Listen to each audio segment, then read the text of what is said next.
Magandang araw sa inyong lahat. Welcome sa isa na namang nakakakilabot na istorya.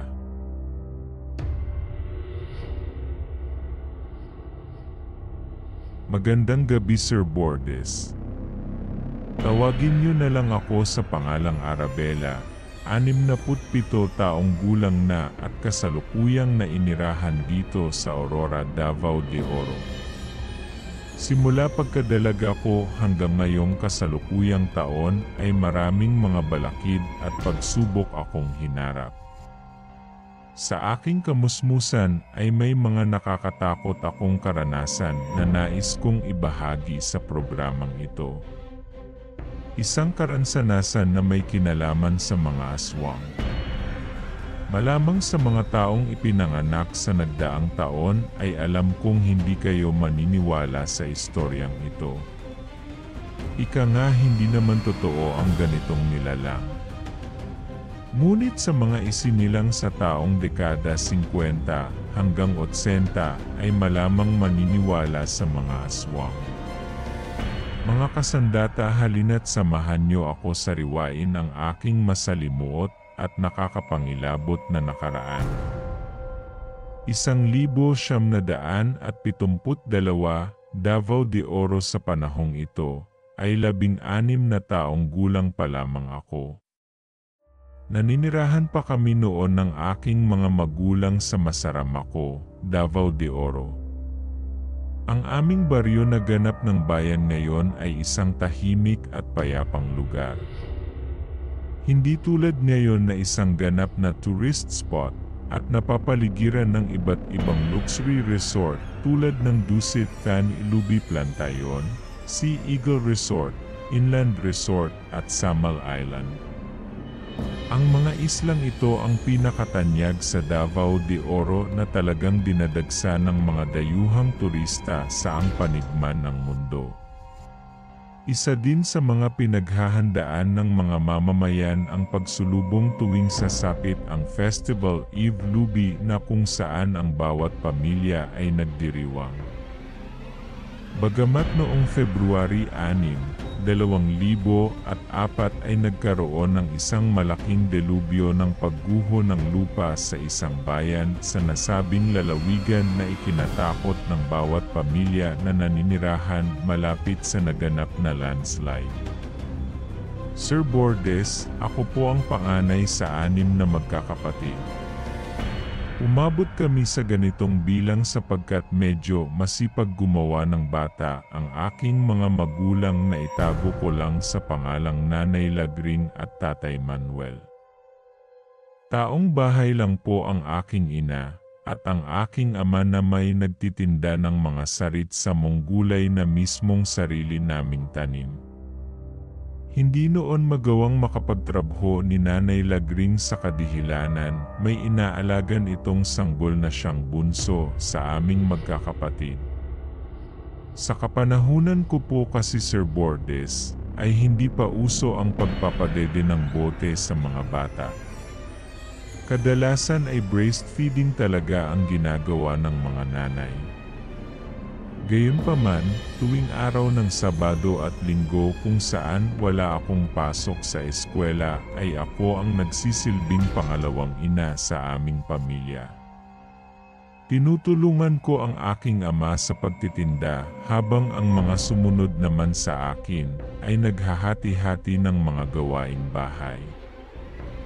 Gawain ng mga kapatid kong babae ay ang maglaba at ang mga lalaki naman ay taga-igib at nag-asikaso sa maliit naming sakahan. Kaya't mga bata pa lamang kami ay marunong na kami tumulong sa aming mga magulang, magaling dumiskarte, at banat na ang buto sa pagtatrabaho. Sa panahong aking nabanggit ay hindi pa masyado pinapahalagahan ang diploma o antas ng kursong pinag-aralan. Makapagtapos ka lang ng elementarya at matutong sumulat at bumasa ay malaking karangalan na ito ng mga estudyante sa kanilang mga magulang. Tulad ng aking mga magulang na grade lang ang kanilang natapos. Bagamat hindi naman sila mga kabisot. Gayunpaman hindi naman ako katulad ni Nanay Lagring at Tatay Manuel. May pangarap ako sa buhay at nais kong makapagtapos kahit sekundarya man lang. Kung kaya't nagsumikap ako mag-aral. Tiniis ko ang araw-araw na paglalakad kahit gaano man kalayo ang aming eskwelahan. Pagtuntong ko ng high school, simula first year hanggang fourth year, ay marami ako naging kaibigan, at isa na nga dito sina Roberto at Carmelita, hindi nila tunay na pagkakakilanlan. Sina Roberto at Carmelita ay mga ka-seatmate ko at pareho nagmula sa lugar ng isla ng Moncayo na hindi pa noon ganap na bayan. Sa totoo lang po Sir Bordes, lahat ng lugar na aking nabanggit ay hindi pa ito ang ganap nilang mga pangalan. Si Carmelita ang numero 1 kung naging kaibigan sa loob ng whole year sa huling bahagi ng sekundarya. Habang si Roberto naman ay hindi na kontento kung ano ang meron kami, kaya nagawa niya akong ligawan. Subalit kabiguan lamang ang kanyang natanggap mula sa akin. Wala pa kasi sa isip ko ang ganoong mga bagay. Matagal ko ng pangarap pumunta ng Maynila, kaya nagsusumikap akong mag-aral.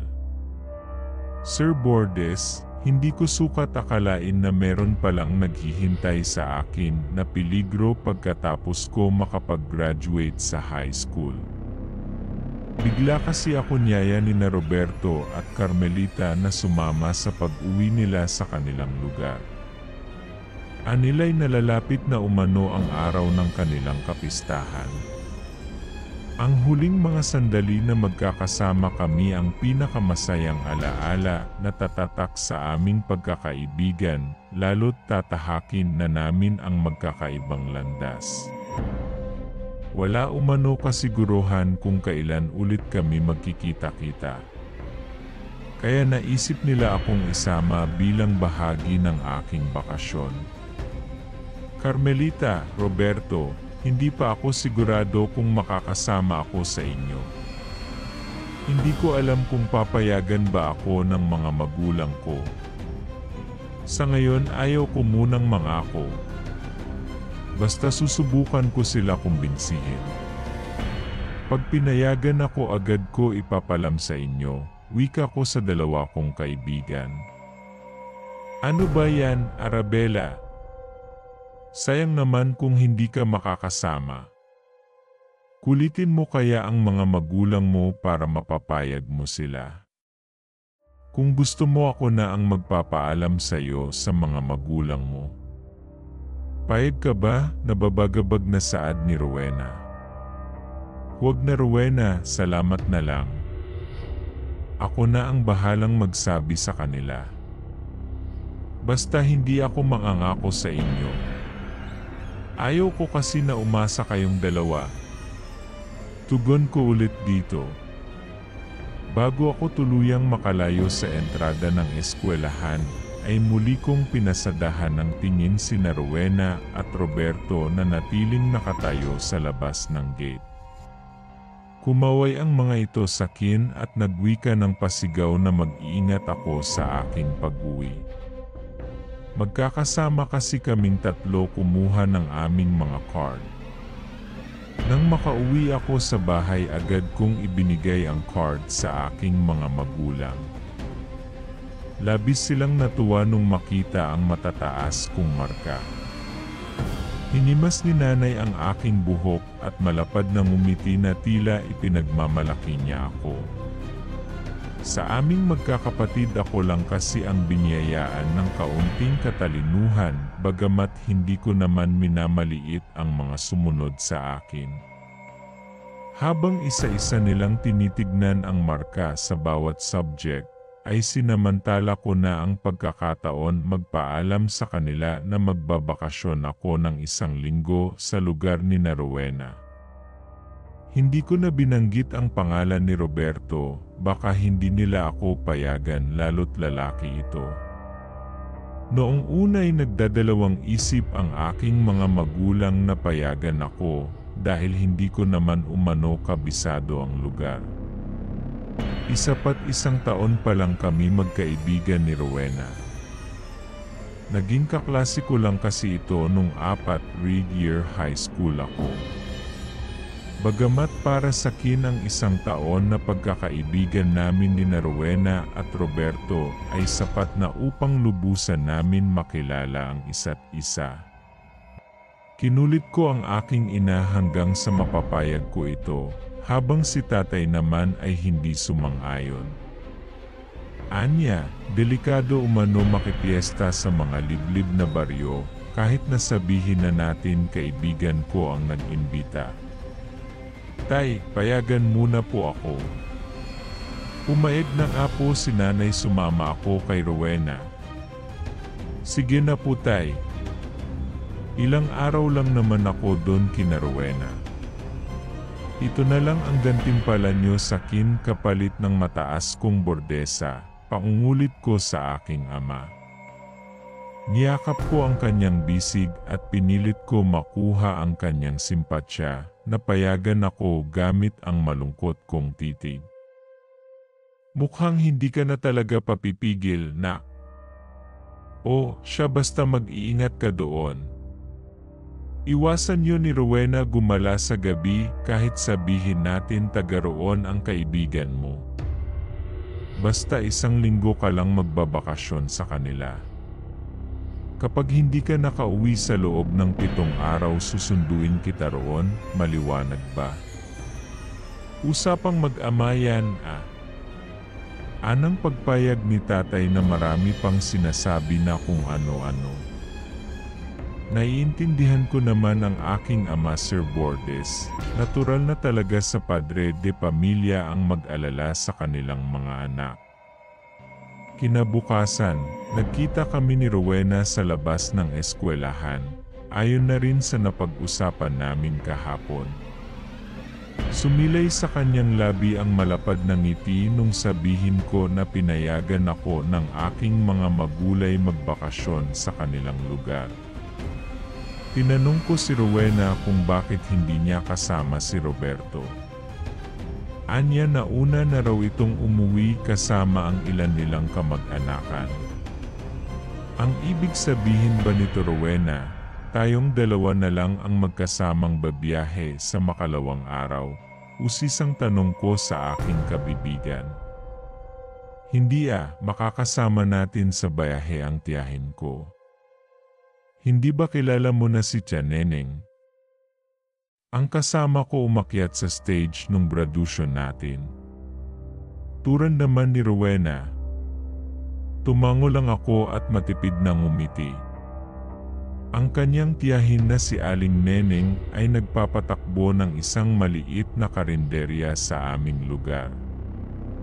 Bagamat hindi ko naman bistado ang kanyang pagkatao. Hindi kasi ito pala kaibigan sa mga taga-baryo. Tubong mungkayo ang ginang at nagkaroon ng kinakasama na taga-samin. Bago pa man sumapit ang nakatakdang araw ng aming biyahe, ay naihanda ko ang aking dadalhin gamit. Makalipas ang 2 araw, doon kami nagkita ni Rowena at Aling Neneng sa paradahan ng sasakyan malapit sa Talipapa. Hindi naman daw ganoon kalayo ang aming biyahe, kaso nga lang malayo pa ang aming lalakarin bago makarating sa mismong baryo. Habang lulan kami ng sasakyan ay hindi ko mapigilan ang antok. Ang sarap kasi sa pakiramdam ang samyo ng hangin, kaya hindi ko maiwasan makaidlip sa balikat ni Rowena. Hindi ka ba nakatulog ng maayos kagabi, Arabella? Tanong ni Rowena nung magising ako. Bigla kasi nagbago ang takbo ng sasakyan. Tila dumaan kami sa malubak na kalsada. Rowena, medyo hindi ako nakatulog ng maayos. Kagabi, iwan ko ba? Bigla na lang kasi may bumabagabag sa aking isipan. Pero masaya akong kasama ka, Rowena. Sa dinami-dami natin sa klase, hindi ako nagkamali na ikaw ang naging matalik kong kaibigan. Sa loob ng 1 taon, puro masasayang alaala ang nabuo natin. Kapag sinuwerte ako sa Maynila, ikaw agad ang hahanapin ko. Mahabagin kong tugon sa aking kaibigan. Sinabi ko kasi kay Rowena, mamamasukan akong kasambahay sa Maynila para makapag-ipon ng pamatrikula sa aking pag-aaral sa kolehiyo. At kung papalarin ay pagsasabayin ko ang aking trabaho at pag-aaral. Salamat, Arabella. Salamat dahil ikaw ang naging kaibigan ko. Marami akong mga bagay natutunan sa iyo. Mapalad ka dahil nagkaroon ka ng mababait na magulang. Ako kasi parang ibon nakakulong sa hawla. Walang kalayaan at kailangan sundin ang bawat utos ng aking mga magulang. Makahulugang wika ni Rowena na hindi ko makuha kung ano ba ang pinupunto niya. Balak ko sana siyang tanungin kung ano ang ibig niyang ipahiwatig, kaso bigla na lang sumingit ang kanyang tiyahin. Itikom mo iyang bibig mo, Rowena. Baka nakakalimutan mo na sa tabi mo lang ako. Parang pinapalabas mo yata na masama ang trato sa iyo ng mga magulang mo. Sa tabas ng pananalita mo, gusto mo na yata magrebelde. Inis na wika ni Aling Neneng sa kanyang pamangkin. Sir Bordes, hindi ko alam kung bakit bigla na lang ako nakaramdam ng awa kay Rowena. Buhat kasi nung nasa bahay kami ay bigla na lamang siya naging balisa. Ang masigla niyang ngiti dati nung malaman niyang sasama ako sa kanila ni Roberto ay tila nagbago ang templa. Hinawakan ko ang kanyang kamay at isinandal ko ang aking ulo sa kanyang pisngi para damayan ito. Makalipas ang ilang sandali, nagwika si Aling Neneng sa driver na ihinto na ang sasakyan. Bumaba kami sa isang tahimik na lugar na napapaligiran ng matatayog na puno. Sa kabilang kalsada may malaking hinawaan na daan kung saan nakalagay ang karatula at nakasulat dito ang pangalan ng kanilang sitio. Ang pinagbabaan namin ay sakop ng pinakadulo ng kanilang baryo. Mabuti na lang magaan lang ang bitbit kung naglalaman lang kasi ito ng pamalit kong damit. Tinumbok namin ng matarik, malubak at maputik na daan. Tanging makapal na taniman ng kamoteng kahoy at mga puno ng pilapil ang aking nakikita. Sa kalagitnaan ng daan ay natatanaw ko na ang magkakalayong kabahayan. Bawat tahanan ay abala ang bawat pamilya sa kani-kanilang gawain na karaniwang ginawa ng bawat individual. Sir Bordes, ang nakakapagtaka lang ng mga oras na yon, nung masipat ng ilang katao, si Aling Neneng ay tila naging malamig ang mga titig nila na may halong takot. Pumasok sila sa kani-kanilang mga bahay at malakas na isinarado ang dahon ng pinto. Naging bastos para sa akin ang kanilang ginawa, animoy parang galit ang mga ito sa magtiyahin. Rowena, sobrang werdo naman ng mga tao dito. Bakit sila nagsipasok sa kanilang bahay nang makita nila tayo? Sinarado pa talaga nila ang mga pinto at bintana. Ano bang meron? Usisang tanong ko sa aking kaibigan na may mababang tono. Huwag mo na lang sila pansinin, Arabella. Basta manatili ka lang sa tabi ko. Huwag kang lalayo sa aking paningin. Pabulong na wika ni Rowena na tila kinakabahan ito. Iha, tama ang pamangkin ko, huwag mo na lang intindihin ang mga naninirahan rito. Simula kasi tumira ang buong angkan namin sa Mungkayo ay kinaiinitan nila kami. Kaya nga naisip ng mga kapatid ko at ilang kaanak manirahan sa bandang dulo.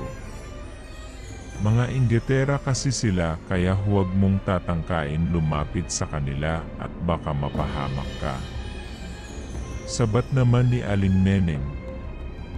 Naguguluhan ako Sir Bordes kung bakit nalaman niya ang ibinulong sa akin ni Rowena. Nagpatuloy kami sa aming paglalakad. Halos ilang minuto pa ang aming nilakbay bago marating ang pinakadulo. Sa hindi kalayuan ay natananaw ko na ang malalaking kubo sa loob ng isang malawak na koral. Pakwari ko ay para itong isang tribo na hindi sakop ng dinaanan naming sityo. Sa entrada palang ay nasipat ko na ang ilang mga native na baboy na nakatali sa bilogang post. Nagkalat sa paligid ang mga manok na tila hindi mailap sa mga tao. Meron ding kambing na kumakain ng damo sa gilid ng ilang kabahayan. Masasabi ko na maayos talaga ang kanilang pamumuhay. Sagana sila sa mga alagang hayop at higit sa lahat may sarili silang sakahan ng mga gulay. Nang makapasok kami sa tarangkahan ay sinalubong kami ni Roberto. May hawak itong kutsilyo at naglilimahid sa dugo ang kanyang mga kamay. Balak sana niya akong hawakan, ngunit binawi niya ang kanyang mga kamay. Nahiya siyang malagyan ng dugo aking mga palad. Rowena, alam ko nang darating ka ngayong araw kaya nagkatay ako ng ilang pirasong manok. Ipag-ihaw kita ng masarap na inasal. Bungad na wika sa akin ni Roberto. Talaga lang, Siguraduhin mo lang Roberto na masarap ang pagkakaihaw mo, kundi uwi na lang ako sa amin. Pabirong sagot ko naman dito. Sir Bordes, karamihan sa mga naninirahan doon ay halos magkakadugo. Ang mga magulang naman ni Roberto ay malapit na kaibigan ni Aling Neneng mula sa pinagmulan nilang probinsya. Matapos akong ipakilala ni Rowena sa kanyang mga tiyotya, ay malugod naman akong iniharap ng binata sa kanyang mga magulang bago ako tumungo sa pamamahay ni na Rowena. Mabait ang ama't ina ng kaibigan kong lalaki. Mainit nila akong tinanggap at ipinaghanada ng makakain. Nagsalo kami ni Rowena sa hapag habang nilalantakan ang nilukay. Matapos naming kumain, ay agad naman akong nagpaalam sa mga magulang ni Roberto. Magiliw na nagpasalamat bago lumabas sa kanilang tahanan. Nangako din ako kay Roberto na muling babalik para tikman ang niluto niyang inasal. Subalit ang mainit na pakikitungo na aking natanggap ay biglang nagbago nung makilala ko ang mga magulang ni Rowena. Unang tingin ko pa lang ay mukha na silang estrikto. Matalim kong tumitig at malamig makitungo lalo na sa sarili nilang anak. Unikaihan nila si Rowena kaya ganun na lang sila magpakita ng emosyon sa mismo nilang anak. Madalang magsalita ang kanyang mga magulang. Doon ko na rin napag-alaman na ang ama't ina ni Rowena ang nagsisilbing batas sa kanilang munting pamayanan. Malaki ang bahay ng aking kaibigan. Marami silang ari-arian na halatang mas nakakaangat sa ibang pamilya. Hiniwakan ng ginang ang aking kamay at nagwikang ihahatid niya umano ako sa aking magiging silid. Ituturing daw niya ako isang espesyal na bisita kaya nais niya ako bigyan ako ng magandang panuluyan sa isang bakanteng kubo. Ngunit hindi pumayag si Rowena. Ang nais ng aking kaibigan ay magkasama kami sa kanyang silid. Sa puntong iyon, tinitigin ng masama si Rowena ng kanyang ina na nahalos pandilatan ng mata. Sinabi ko na lang sa kaibigan ko na ayos lang ako. Isapat malapit lang naman ang bakanteng kubo sa kanilang bahay. Sir Bordes, sa unang gabi ko ng pananatili sa bakanteng kubo ay tila nakaramdam ako ng pagkabagot.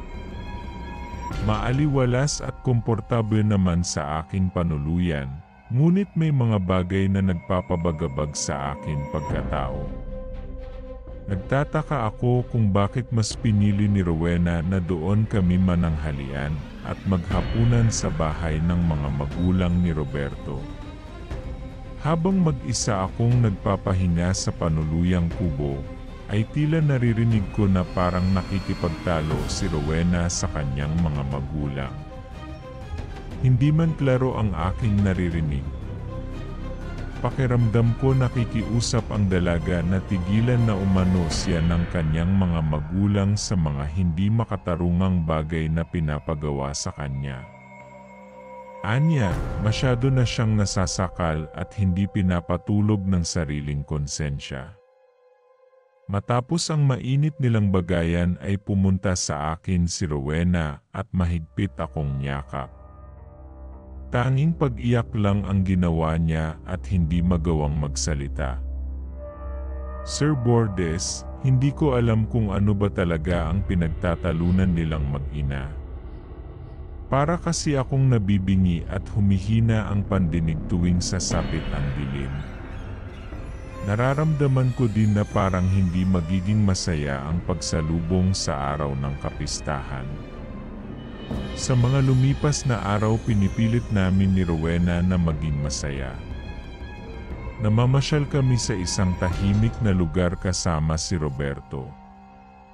May mga pagkakataon na nagkakatitigan sina Rowena at Roberto na tila sila lang ang nagkakaintindihan.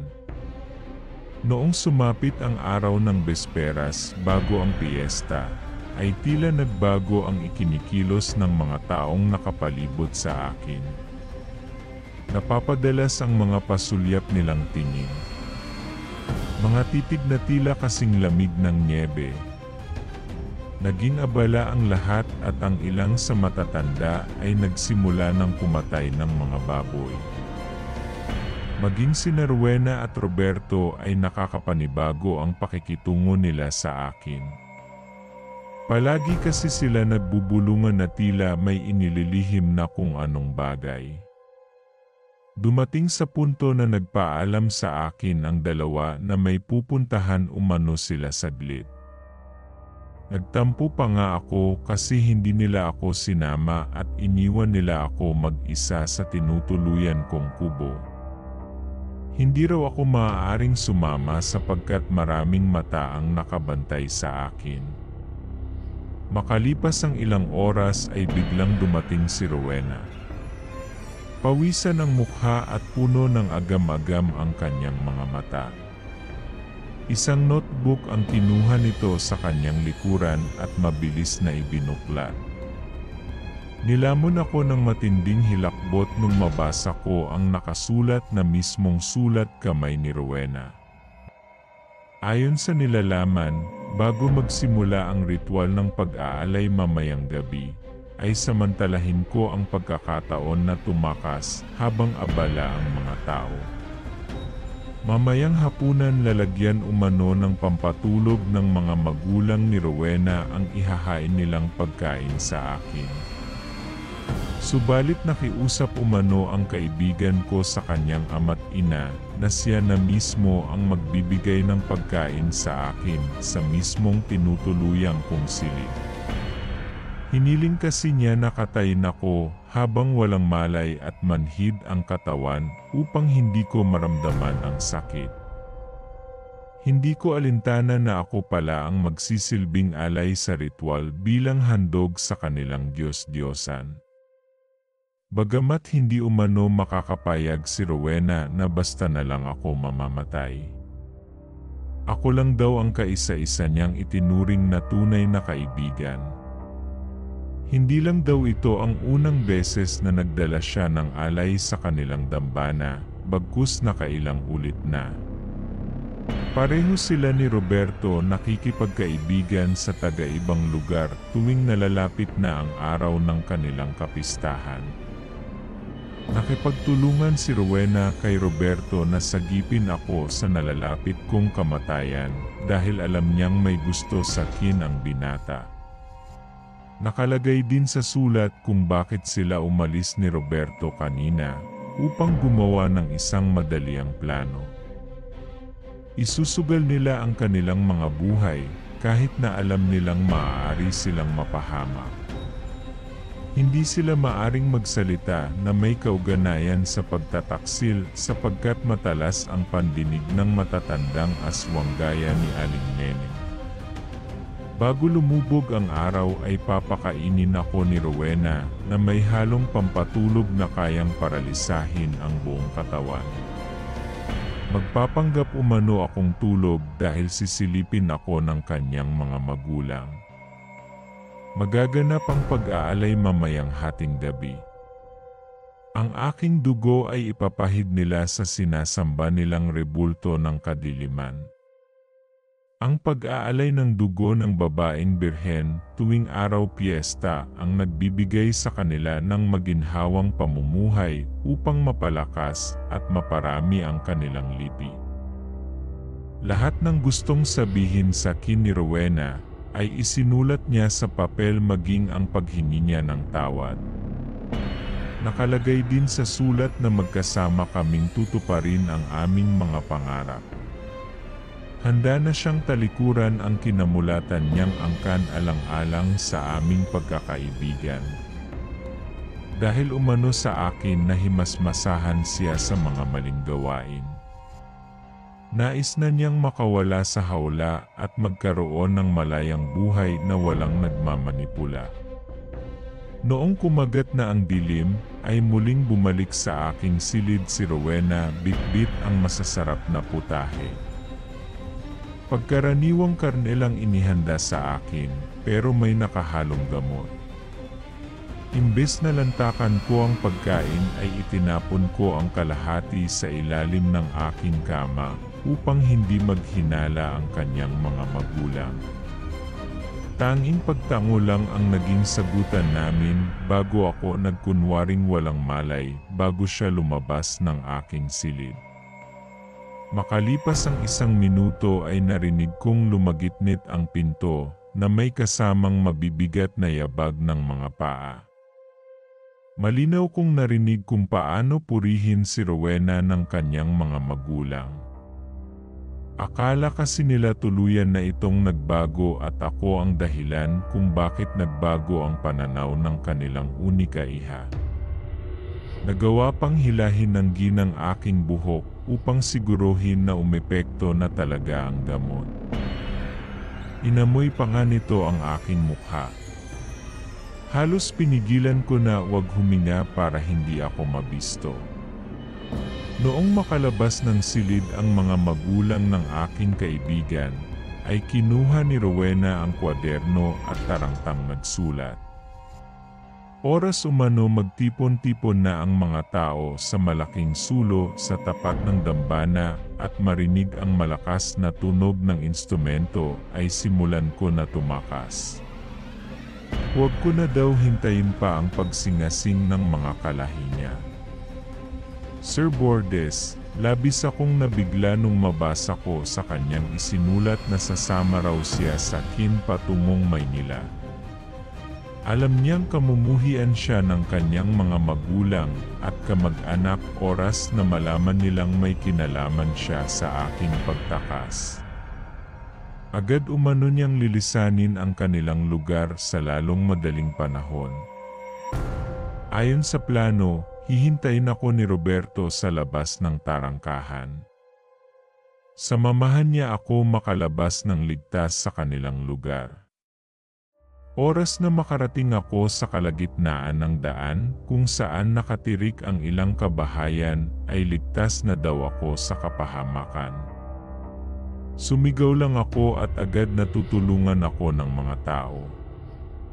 Hindi ko lubos akalain na ang sinasabing inggitera ni Aling Neneng ay ang mga pangkaraniwang mamayan na iniiwasan silang makasalmuha. Kaya pala nagsipasok ang mga ito noon sa kani-kanilang mga bahay at walang habas isinara ang mga pinto. Habang nakahilata ako sa kama at nagpapanggap na tulog, ay nagsimula ng magsalimbaya sa aking pandinig ang ingay ng mga tao. Ilang saglit pa'y nag-umikil-kil sa akin ang malakas na tunog ng instrumento. Mabilis akong bumangon at naging mapagmasid sa buong paligid. Taging kakarampot na salapi lang ang bibig ko nung lumabas ako sa kubo. Nagmistulang abandonado din ang lugar dahil wala akong makita ni isang tao. Sa hindi kalayuan gumuhit sa aking paningin ang naglalagablab na apoy malapit sa bahay ni na Aling Neneng. Palingalinga din ako sa paligid habang inihahakbang ko ang aking mga paa. Iwan ko ba Sir Bordes kung bakit tila may mga matang nakamasid sa akin habang tumatakas ako. Mga matang malapit lang sa kinatatayuan ko. Sir Bordes, nanigas ang aking mga tuhod at nais nang sumabog ng aking puso nung may humawak sa aking kamay na bigla na lang sumulpot sa dilim. Nang sipatin ko ito, ay muntikan pa akong mapasigaw. Sumilay sa aking pangingin ang ina ni Roberto na nanlilisik ang mga mata. Subalit nagulat ako nung takpan nito ang aking bibig at nagwikang huwag akong maingay. Nais niya lang ako balaan na magmadali sa aking pagtakas sapagkat patungo na umano sa tinutulyan kong kubo si Aling Neneng. Bakit niyo po ako tinutulungan, Aling Marsing? Bulalas kong tanong sa ginang. May malalim akong dahilan kung bakit ko ito ginagawa. Masasaktan ang anak ko kapag namatay ka, Arabella. Hindi ko hahayaang mamatay ang babaeng pinakamamahal ng anak ko. Mahal ka ni Roberto kaya kita tinutulungan kita. Tugon naman ni Aling Marsing. Gayunpaman, huli na ang lahat para tumakas. Nagsimula na kasi umalingangaw sa paligid ang malakas na pag-angil ng mga nilalang sa hindi kalayuan hudyat na magsisimula na ang seremonya sa pag-aalay. Dumating na nga sa punto na biglang dumating si Aling Neneng. Nagbabaga ang kanyang mga mata habang tutmutulo ang malapot na laway na parang isang mabangis na halimaw. Anong ibig sabihin nito, Marsing? Bakit mo tinutungan makatakas ang alay? Lapastangan, isa kang traidor. Galit na wika ng matandang aswang. Umangil ito ng malakas na tila kinukuha ang atensyon ng kanyang mga kasama. Sa isang iglap lang ay biglang nagsidatingan ang napakaraming nilalang. Nasa estado pa rin sila ng anyong tao, ngunit nakakapangilabot ang kanilang mga itsura. Tulad ni Aling Neneng, tutumutulo din ang kanilang mga laway na tila mababangis na hayop na handa ng lumapa ng bibiktimahin. Hindi ako makapaniwala na masisira lang ang ginawang plano ni Rowena at Roberto. Sumabog sa galit ang nagsisilbing pinuno na mismong mga magulang ng kaibigan kong babae. Naging mainit ang tagpo nung gabing iyon. Handa kasi akong ipagtanggol ni Aling Marsing. Akmang susunggaban na ni Aling Neneng ang nanay ni Roberto, ay biglang sumingit ang asawa ng ginang. Doon ko lang napagtanto na meron din palang mababait na aswang. Naging ganap na kasing isang halimaw ang ama ni Roberto na nais protektahan ang kanyang kabiyak. Mas lalong tumindi ang sitwasyon nung pumagitna na si Rowena. Lumuhod ito sa harapan ng kanyang mga magulang at nagmamakaawang hayaan na lamang ako mabuhay. Inamin din niya na walang kinalaman ang mga magulang ni Roberto sa plano kong pagtakas. Hanggang sa dumating si Roberto at hinawakan ang aking kamay. Handa umano siya makipaglaban, makaligtas lang ako sa bingit ng kamatayan. Sir Bordes, nasaksihan ko kung paano nagsusumamo si Rowena sa kanyang mga magulang. Halos halikan na niya ang lupa makaligtas lang ako sa magagant na pag-aalay. Rowena, ganyan ba kahalaga sa inyo ni Roberto ang babaeng yan? Alam ko naman na hindi mo pinakain sa kaibigan mo ang inihain kong putahe. Bistado na kita Rowena kung paano ka magsinungaling.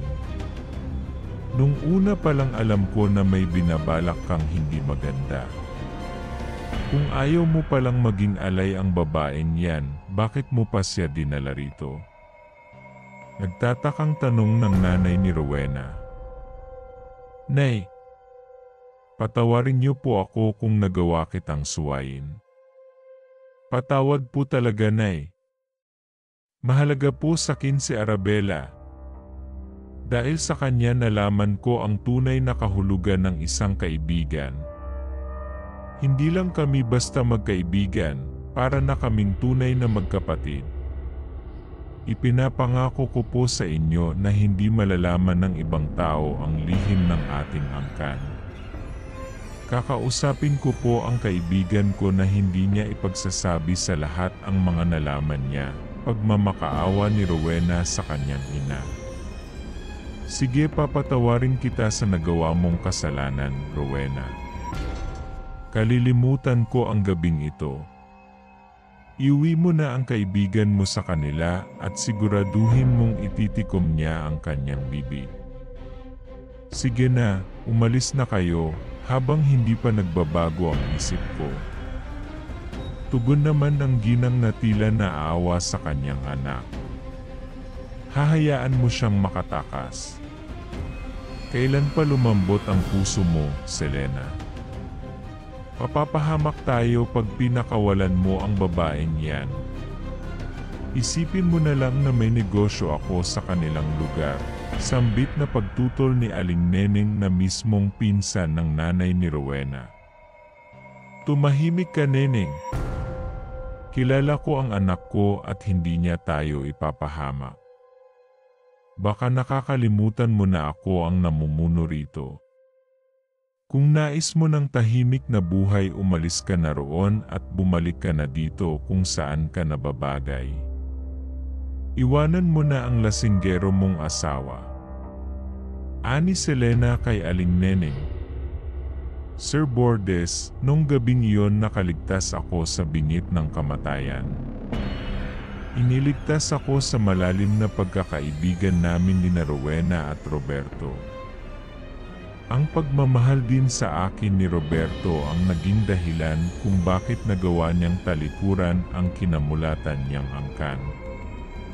Sina Rowena at Roberto ang nagpapatunay na marunong din makipagkaibigan ang mga aswang at marunong magmahal sa hindi nila kauri. Nakabalik ako sa aming lugar na walang anumang galos sa katawan. Pinatuloy ko ang aking mga kaibigan sa aming bahay at doon sila nagpalipas ng gabi. Hindi ako nagsumbong sa aking mga magulang bilang pagtanaw ng utang na loob. Kinalaunan, magkasama kami ni Rowena lumuwas ng Maynila. Pareho kaming namasukan bilang kasambahay sa tulong ng isa kong kamag-anak.